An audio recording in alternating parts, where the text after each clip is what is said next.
बिस्मिल्लाहिर्रहमानिर्रहीम, अस्सलाम वालेकुम। आज हमने करनी है प्रोग्रामिंग एक्सरसाइज चैप्टर नंबर 2 की। टोटल आपके प्रोग्राम्स हैं 10।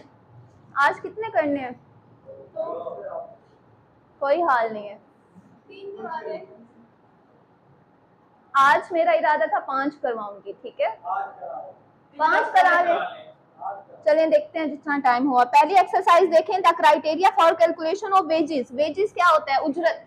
वेजेस किसको कहते हैं? उजरत को, इन अ कंपनी। उसके बाद आगे 3 फार्मूलाज उन्होंने बताए हुए हैं कि किस तरह कैलकुलेशन होती है। सबसे पहले है basic salary. Basic salary is equal to pay rate per hour. Pay rate जो उनकी पे होती है आवर्स के हिसाब से, वो मल्टीप्लाई करना है किससे? वर्किंग आवर्स से, जितने मतलब घंटे वो काम करते हैं।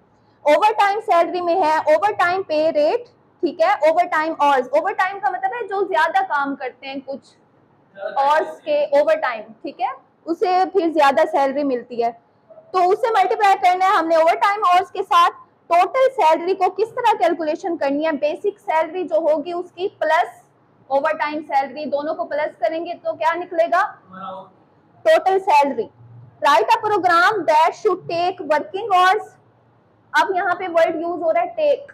किससे लेना है हमने? यूजर से। किससे लेना है? यूजर से। Working hours and over time hours as employee as input. The program should calculate and display. Display क्या करवाना है? मेरा गला खराब है, आप लोगों की ज्यादा आवाज आनी चाहिए। क्या डिस्प्ले करवाना है?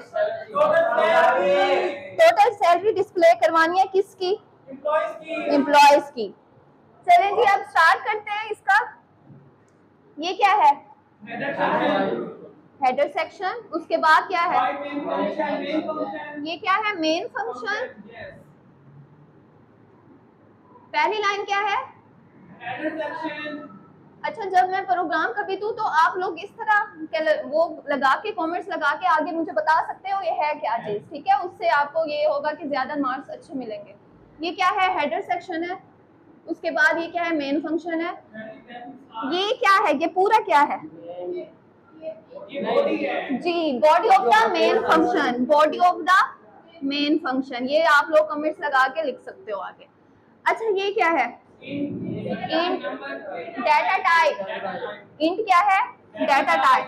आगे मैंने कितने वेरिएबल्स यूज किए? 1 2 3 4 5। ये आगे जगह नहीं थी, ये भी आपका वेरिएबल का नेम है, ठीक है? टोटल मैंने 5 वेरिएबल्स यूज किए।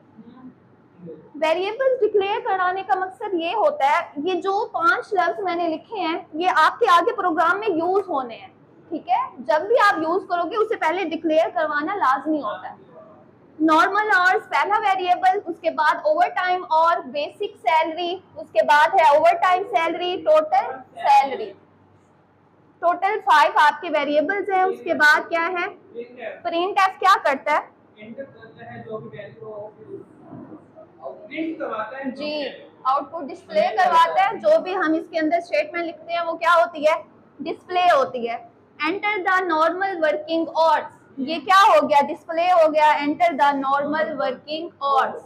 अब मैंने आगे फंक्शन यूज किया स्कैन एफ का, क्योंकि वहां पे स्टेटमेंट में उन्होंने बताया हुआ है कि आपने इनपुट लेना है।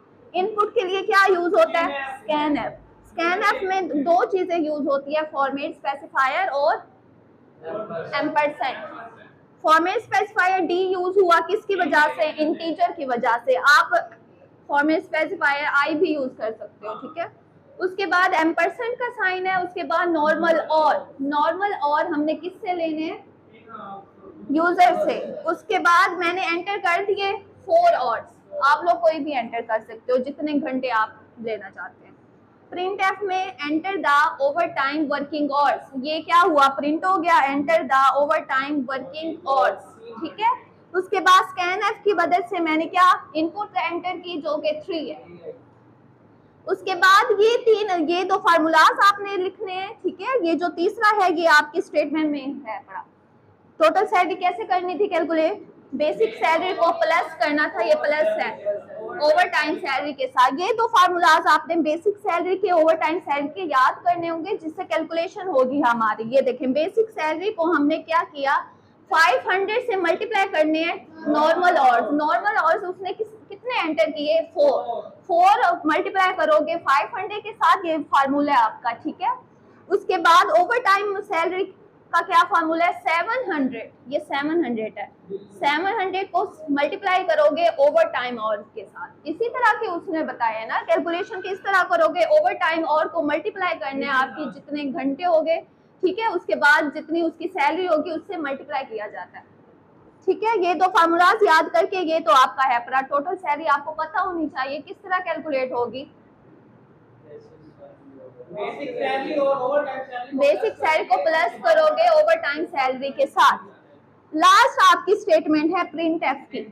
हमने करना क्या था basically, your total salary is, total salary निकालनी थी। उसके बाद ये जो परसेंटेज डी है इसकी जगह पे क्या कैलकुलेट होके आ जाएगा उसकी टोटल सैलरी। अच्छा आगे ये है, ये क्या है टोटल सैलरी, वेरिएबल का नाम था ना, तो लास्ट में आप लोग क्या करते हो उसी वेरिएबल का नाम डालते हो। क्यों डालते हो, क्योंकि ये जो पूरी कैलकुलेशन है ये वाली किस में स्टोर हो रही है, टोटल सैलरी के अंदर, इसलिए टोटल सैलरी आपने एंड में लिखना लाजमी होता है, ठीक है। इस प्रोग्राम की समझ आ गई? पूछ लो, शजर समझ आ गई है? चलो एक और प्रोग्राम कर लेते हैं, कितना टाइम हुआ है ये आप लोगों ने नोट कर लेना है, ठीक है। एक और करते हैं प्रोग्राम, उसमें जस्ट 4 स्टेटमेंट्स है। 4 स्टेटमेंट्स कौन सी होंगी, एक प्रिंट एफ की, स्कैन एफ की, प्रिंट एफ की, स्कैन एफ जी। फार्मूला आपके देखें, स्टेटमेंट पढ़ें दूसरी,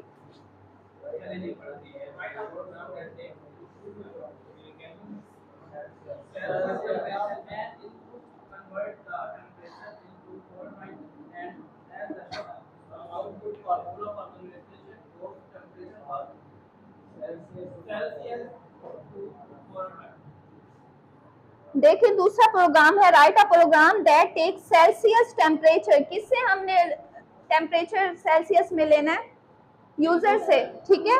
उसके बाद आपका है convert the temperature into Fahrenheit, किसमें कन्वर्ट करना है फॉरेनहाइट टेम्परेचर के अंदर, और हमने कैलकुलेट क्या करना है formula of conversion of temperature, उसने फॉर्मूला गिवन दे दिया। फॉरेनहाइट का फॉर्मूला क्या होता है 9 डिवाइड बाय 5 सेल्सियस प्लस 32, ये आपका फार्मूला होता है फॉरेनहाइट का, ठीक है। अब स्टार्ट करते हैं। सबसे पहले हेडर सेक्शन लिख लिया, उसके बाद मैं डिक्लेयर कराऊंगी कौन कौन से, फ्लोट मैं क्यों यूज कर रही हूँ, ठीक है, और वेरिएबल्स का नाम सेल्सियस और फॉरेनहाइट आ जाएगा।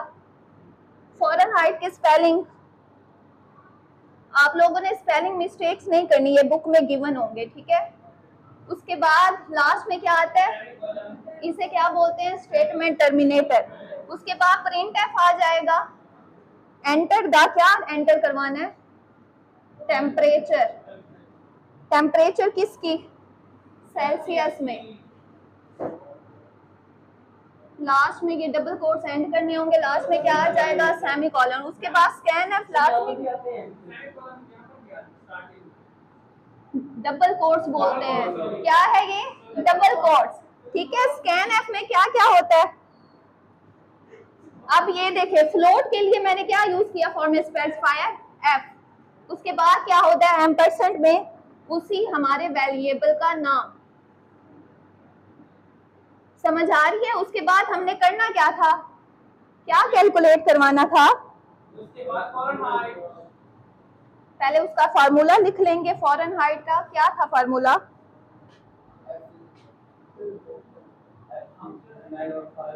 डिवाइड बाय, अच्छा कंप्यूटर में डिवाइड किस तरह यूज होता है स्लैश की सूरत में, ठीक है। उसके बाद स्टेरिक, स्टेरिक किससे करना है सेल्सियस से, और प्लस क्या करना है 32, ये मैंने पूरा पूरा लिख लिया। ये फॉरेनहाइट है सेल्सियस है, फॉरेनहाइट सेल्सियस, ये क्या है स्टेरिक, ठीक है। लास्ट में क्या आएगा सेमीकोलन।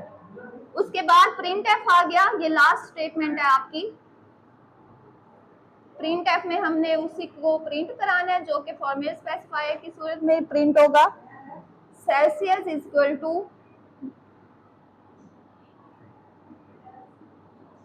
फॉरेनहाइट।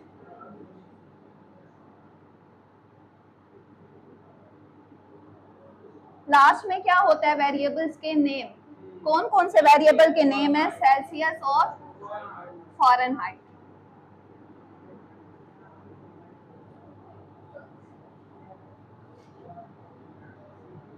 ये डबल कोर्स यहाँ पे एंड होंगे, ठीक है। अब लास्ट में कर्ली ब्रेसेस एंड हो गई। अब मुझे बताएं, समझ आइए। सबसे पहले मैंने क्या डिक्लेयर करवाया, वेरिएबल्स के नेम सेल्सियस और फॉरेनहाइट, और मैंने करना क्या था, enter the temperature in Celsius में टेम्परेचर एंटर करवाना था। स्कैन एफ की मदद से फ्लोट की वजह से यहाँ पे क्या आएगा, एफ, ठीक है। अगर इंट होता तो डी यूज होता। उसके बाद फार्मूला लगा लिया वही वाला। उसके बाद प्रिंट हमने करना क्या है, यहाँ पे उसकी वैल्यू आ जाएगी, ठीक है। उसके बाद यहाँ पे दूसरी वैल्यू सेल्सियस में आ जाएगी, ठीक है। ये था आपका प्रोग्राम दूसरा। कोई क्वेश्चन है तो कर लें।